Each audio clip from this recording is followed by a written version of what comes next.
Welcome to Dead Souls Social Club.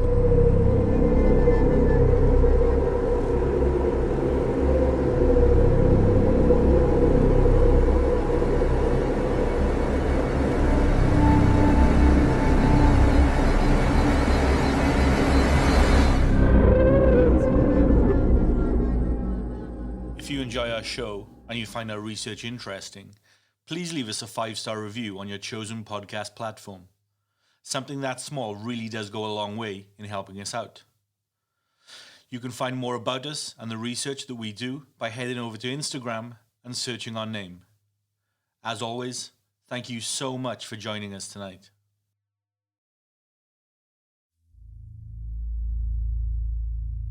Just a fleeting bonus episode tonight, but nonetheless disturbing. Perhaps this one is for those religiously inclined, I originally thought, predisposed to ways of the Catholic Church, but actually in retrospect, maybe not entirely. On a warm August evening in 2017, a small group of nuns and priests met with a young woman within a chapel in upstate New York. Though the weather was warm, light and fresh outside, a noticeable and palpable chill sat over the room. The priest began to pray whilst the young woman slipped into a trance, then quickly and entirely abruptly snapped back to life. She spoke in several distinct voices. One was deep, guttural and masculine. Another was high and pained. A third chanted in Latin, and a fourth was an elderly woman in tone and sound. A nun stepped forward and sprinkled water on the woman's forehead. She had no reaction. But when the nun switched it up and poured blessed holy water upon her, the woman screamed in agony, her sweat and body heat causing the holy water to release steam. "Leave her alone, you bunch of cocksucking fucking priest whores," an elderly male voice echoed from the woman. "Burn in the pits of hell, you cum-swallowing cunts." Does this seem familiar? If you're a horror movie fan, or a Hollywood scholar, you will recognize these tropes a mile away. A soul corrupted by Satan, a priest waving a crucifix at a snarling and grotesque figure. Movies and literature have mimicked and sensationalized exorcisms so often that they are now nothing more than cliché. Hollywood aims to top the last one. They must make the next one scarier, filthier, more chilling, and more obscene. But are we all just too desensitized to it to be that bothered anymore? Have we all seen it all before? I apologize, by the way, for the foul language used in the clips. In all honesty, however, the scenes I have just described, well, they were actually from a real exorcism. An exorcism that included a person who is not normally seen in the traditional late-night movie story arc. Dr. Elliot Goldwater is a Harvard-educated, board-certified psychiatrist who now teaches in Syracuse University and the New York Medical College. He was part of the team that night that was present when the priests and nuns tried to help the woman that I just mentioned. Indeed, fighting Satan's minions wasn't part of Goldwater's career plan while he was studying for his doctorate. Far from it, in fact. He knew, of course, about biblical accounts of demonic possession, but if he were to speak truthfully and openly, then he always thought that they were an ancient culture's attempt to understand mental disorders such as epilepsy or autism. But he is proud, however, to call himself a man of science. Yet today, Goldwater has added something more to his usual flavour, so to speak. He has become the go-to guy for a vast network of exorcists within the continental United States. He states demonic possession is real. He has the receipts. He has seen the evidence. Victims suddenly speak in perfect yet unknown ancient languages, writing in fluent Latin, objects flying off shelves, people displaying hidden knowledge or secrets about people that they could not possibly have known. You know, I don't doubt this is all very real, and I say that confidently as a man of science. Goldwater pauses in thought for a moment. There was one instance I observed where a really petite woman, who must have been no more than like 90 pounds, soaking wet, She threw a Lutheran deacon, who was about 200 pounds heavier than her, across the room effortlessly. That's not psychiatry. That's beyond psychiatry. Goldwater refers to himself as a consultant on demonic possessions. It's very true. I have his business card on my fridge. For the past 25 years, he has helped clergy distinguish between mental illness and what he refers to as the real thing. When we learned about mental health in the early 20th century, a lot of old superstition and religious claims did surprisingly fall off, or become few and far between at least. We felt that we had provided answers for a question that was thousands of years old. But the truth is that the two things run side by side with each other. Yes, of course, there are provable and treatable mental health issues in people, but there are also provable and treatable cases of demonic possession within people. Of course, I accept that until you have seen it firsthand, it can be a difficult pill to swallow. Although, trust me, I think I have overdosed at this point. Whenever I need help, I call on him, says Father Paul Trubenbach, a priest of St. Peter's and Paul's Orthodox Church in Salt Lake City, Utah, and we'll hear from him a little later. But Father Paul is at the forefront of exorcists in the United States. He also acknowledges that evil is lurking within every shadow, waiting to get its claws into the weak-minded and loose-willed. Dr. Goldwater is a tall guy. He stands at just over 6'5".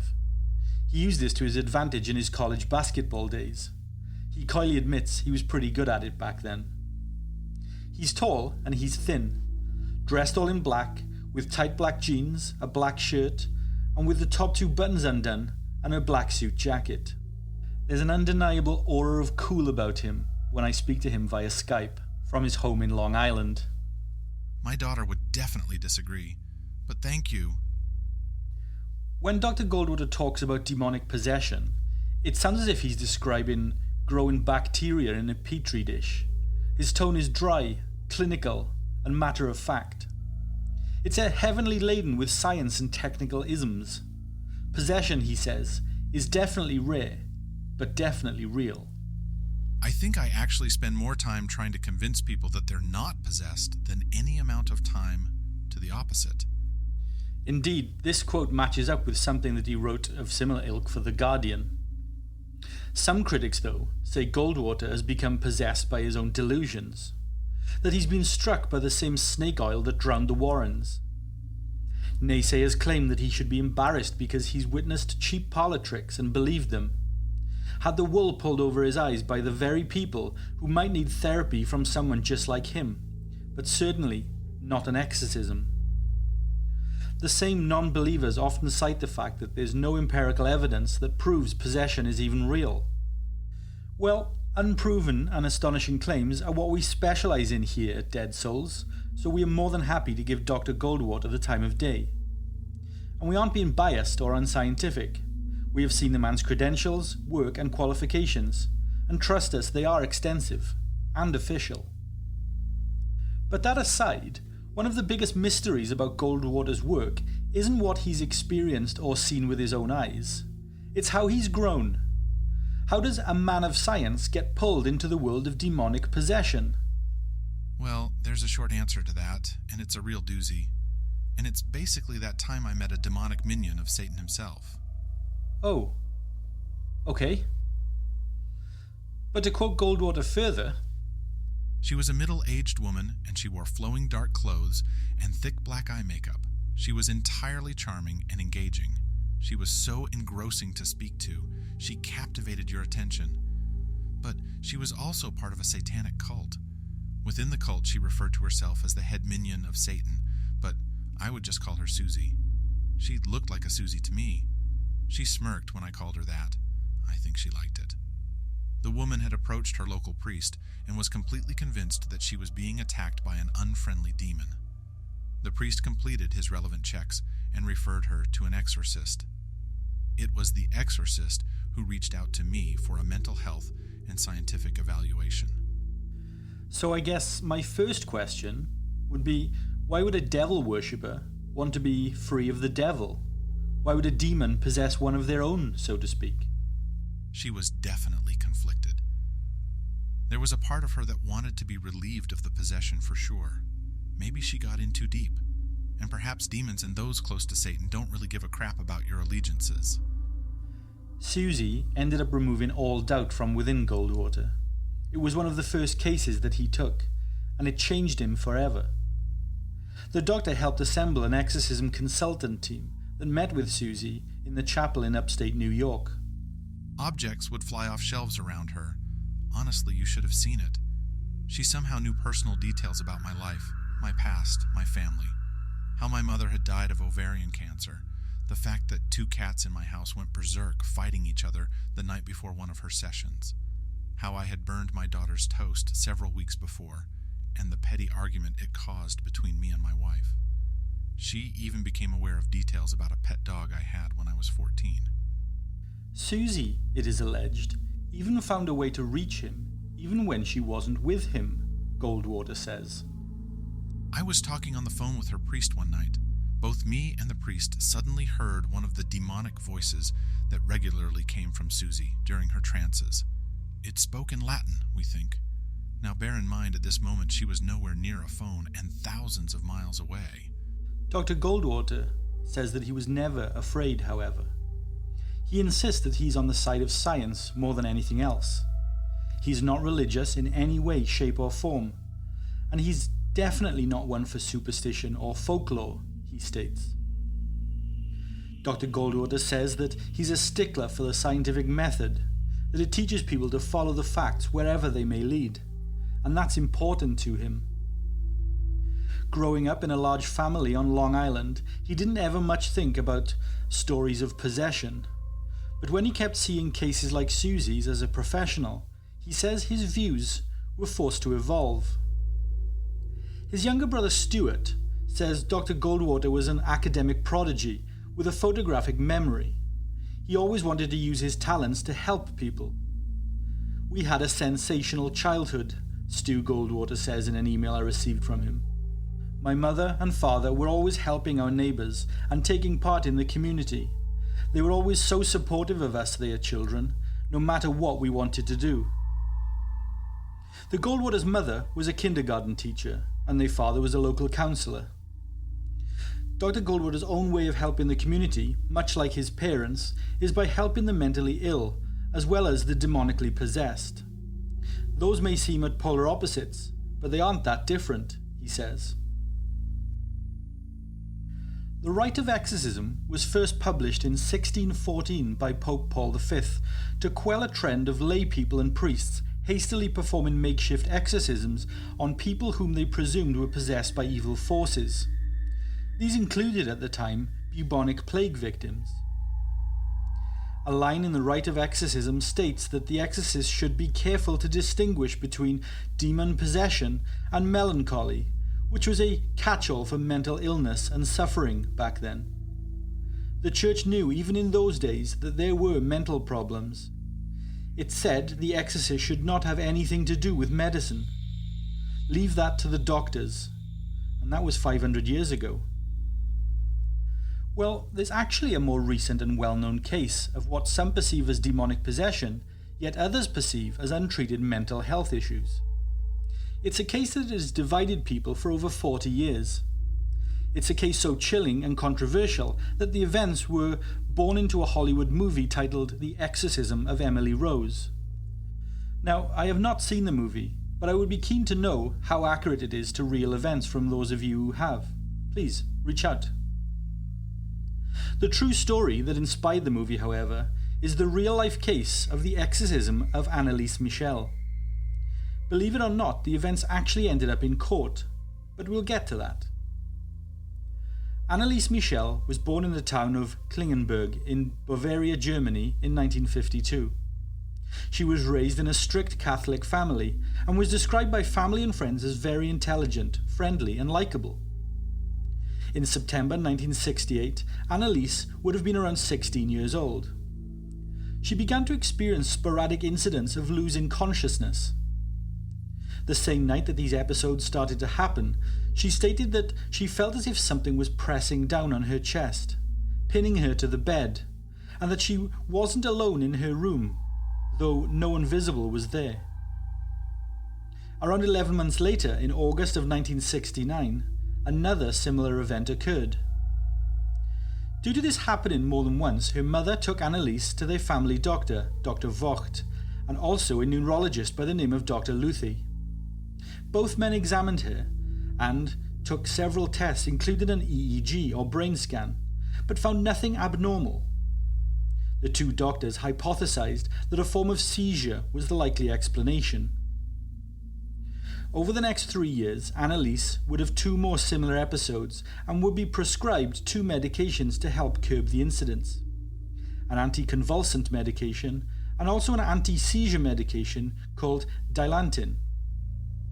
Annelies's EEG results would always come back normal on the number of occasions that she underwent them.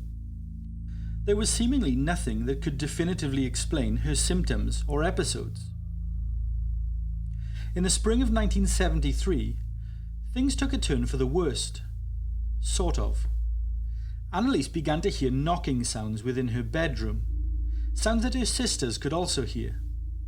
But even more strange was that Annelies also reported hearing a voice that damned her to hell. Her mother was shaken when she witnessed Annelies furiously staring at a statue of the Virgin Mary, with what she said were, quote, eyes that had turned black, jet black, and hands that seemed to have turned into thick paws with sharp claws, unquote. In September 1973, during a visit with her neurologist, Dr. Luthi, Annelies described getting horrific visions of demonic faces that were tormenting her, and she said that she felt that the devil was inside her. She also told her family and doctors that she could constantly smell burnt feces. Later on, others that would be around Annelies would also report smelling the same aroma, but could not identify the source. Annelies's mother described strange occurrences to Dr. Luthi, who, according to Miss Michel, advised her to consult with a Jesuit priest about her daughter's condition, although this would later be denied by Dr. Luthi. Of course, whether the advice was true or not, the family did eventually reach out to a priest named Father Alt to help them spiritually. In November 1973, Annelies met with a Freudian psychiatrist who diagnosed her as a neurotic with probable epilepsy. Another neurologist found that she had epileptic patterns and withdrew her Dilantin medication, replacing it instead with Tegretol, a much stronger drug. By July 1975, Annelies's extremely bizarre behavior had worsened. She barely ever slept and prayed fervently all night, each night. She would eat spiders and flies and often licked up her own urine from the floor. Annelies angrily destroyed rosaries, crucifixes, and holy pictures from the walls. She exhibited strength that was said to be close to superhuman, and even threw her own sister as if she were a rag doll, witnesses said. She was observed effortlessly squeezing an apple with one hand into fragments which exploded throughout the room. Witnesses couldn't believe who they were seeing. The transformation of Annelies from a polite, quiet, and friendly young girl into a gaunt, dark, and deathly-looking creature was staggering. A priest named Father Roderick, who was widely considered an expert on exorcisms by his peers, reported that he was convinced that Annelies was possessed, and after deliberation with the bishop, an exorcism was formally approved. It was to be conducted by Father Renz. On September the 24th, 1975, the first exorcism rite of Annelies Michel was performed by Renz. He allowed some of the exorcism sessions to be recorded, and 42 audio recordings of the exorcism were made in total. I'm going to play some clips from these recordings now. But just to warn you, these recordings are pretty disturbing, so I strongly advise caution beyond this point. For clarity, the audio is in German, as Annelies and everyone involved in the case were all German. The first clip that you will hear will be of Annelies as a fit, young and well young lady, way before the possession began. The second set of clips will be Annelies during her possession. ja, ich will auch für die anderen leiden, damit die nicht in die Hölle kommen und so. Aber dass das dann so schlimm ist und so grausam und so furchtbar, nee. Das denkt man leiden, das ist so leichte Sache, aber wenn es dann wirklich schlimm wird, da will man überhaupt nicht mehr, da will mein Kind schlafen. This clip was just Annalise having a conversation with her doctor in everyday life. This next clip is audio of Annalise in the throes of possession. Caution.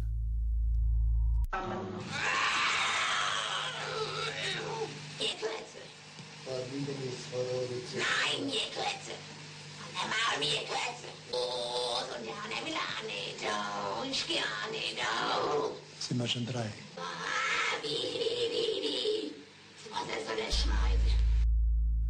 This final clip is of Annalise recorded during one of the exorcism rites.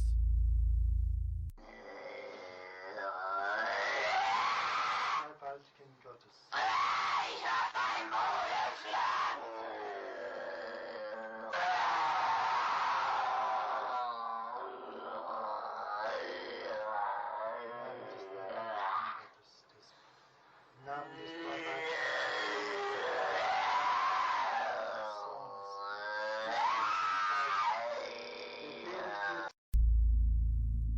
As I'm sure you'll agree, these recordings do not make for easy listening. Annalise named Fleischmann as one of her demons. She would provide accurate details of the real Valentin Fleischmann, who was a 16th century priest that was expelled from the Catholic Church for murder and generally being a shady and unsavory guy. These details came as a shock to Father Alt, who stated that Annalise would have no way of knowing who Fleischmann was. Even by today's standards and having the internet so easily accessible, there still isn't much information about Father Fleischmann out there. But she seemed to know a huge amount. By May of 75, Annalise became even worse. She would spend her days banging her head against the wall and biting herself, and anyone else who came close enough. Her family would at this point have to restrain her and keep her that way in an attempt to prevent her from hurting herself. Annalise also refused to eat. She would describe the sensation as her not being permitted to do so. Despite being frail and weighing less than 80 pounds, she exhibited great strength when people tried to restrain her. But Annalise's entire face had become sunken in. She refused any further doctor visits even though she had a very high fever. On June 30th, Annalise underwent another exorcism, uttering just 2 words during the experience. Quote, "Please, absolution," unquote. The next morning, her family went into her room and found her dead. Despite initially seeking medical attention, Annalise would go on to refuse any and all further medical attention, and her family ultimately placed all faith of recovery into the exorcisms. She essentially died of starvation at the age of 23, following 67 exorcisms. She weighed 68 pounds at the time of her death. Following her death, Annalise's parents and the 2 priests involved in spiritual consultation were accused of negligent homicide and prosecuted. The case went to trial in 1978. Ultimately, the defense argued that Annalise was possessed by a wicked demon that would not release her and slowly suck the life from her. The prosecution alleged that Annalise suffered from significant mental health issues and medical malpractice, and negligence from all involved in her care led directly to her death. But how do you tell the difference between demonic possession and mental health issues? Was it a case of mental illness, possibly epilepsy, or was there a legitimate case of demonic possession here? Whatever the real reason may be, the case of Annalise Michel is a tragedy and will always be shrouded in mystery. The Michel family and the 2 priests involved in the exorcisms of Annalise Michel were found guilty of negligent homicide by a German court in April 1978. They were sentenced to 2 years suspended sentences and payment of court costs. Dr. Mark Atherton is another medical professional who believes demonic possession is real. Atherton studied medicine at Cornell University and has been practicing psychiatry for several decades. Atherton says there is a growing belief among health professionals that a patient's spiritual dimension should be accounted for within treatment, whether their provider agrees with those beliefs or not. Some psychiatrists have even talked of adding a trance of possession disorder diagnosis to the DSM, the Diagnostic Manual of Disorders used by mental health professionals in the United States. There's still so much about the human mind that psychiatrists don't know. Doctors used to be widely skeptical of people who claim to suffer from multiple personalities, but now it's a legitimate disorder. Many are still dumbfounded by the power of placebos, a harmless pill or medical procedure that produces healing in some cases. There's a certain openness to experiences that are happening that are beyond what we can explain by MRI scans, neurobiology, or even psychological theories. We have to be prepared to accept that there is more out there that is yet to be discovered.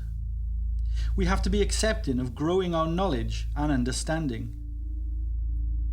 Here are some thoughts and comments from the previously mentioned Father Paul Treubenbach, the priest from Salt Lake City who regularly works alongside Dr. Elliot Goldwater.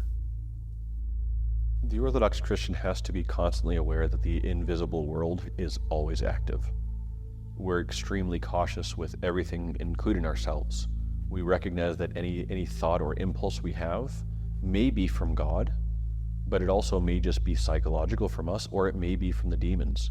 And we have to recognize in all humility that we probably don't have the discernment to distinguish one from another. Well, the great saints and elders have that discernment. When we don't have that discernment, we tend to be pretty distrustful of ourselves, which is why we go to our spiritual father. But we are ever aware of the demonic world around us. At the same time, we're not hyper-focused on it. We don't become obsessed with it. We don't give more attention than it's due. And I think this is spiritually one of the dangers that people make, is that when they do have something happening in their spiritual life that they feel is demonic, sometimes if you begin to really worry about it and give it more focus than it's due, you actually strengthen it.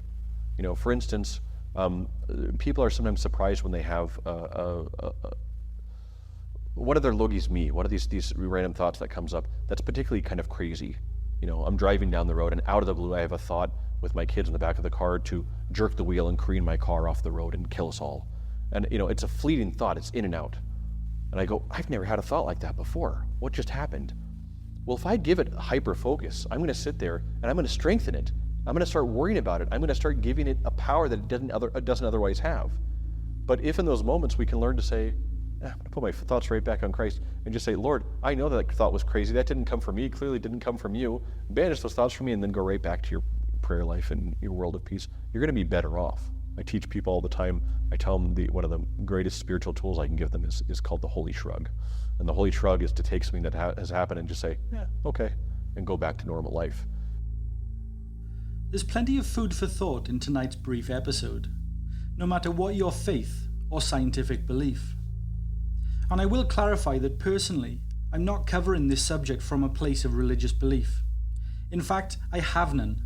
My thoughts are entirely scientific and secular. But that said, it's important to hear the thoughts and experiences of others, and to be able to accept that there are things out there that we just don't understand. What do you think? Get in touch.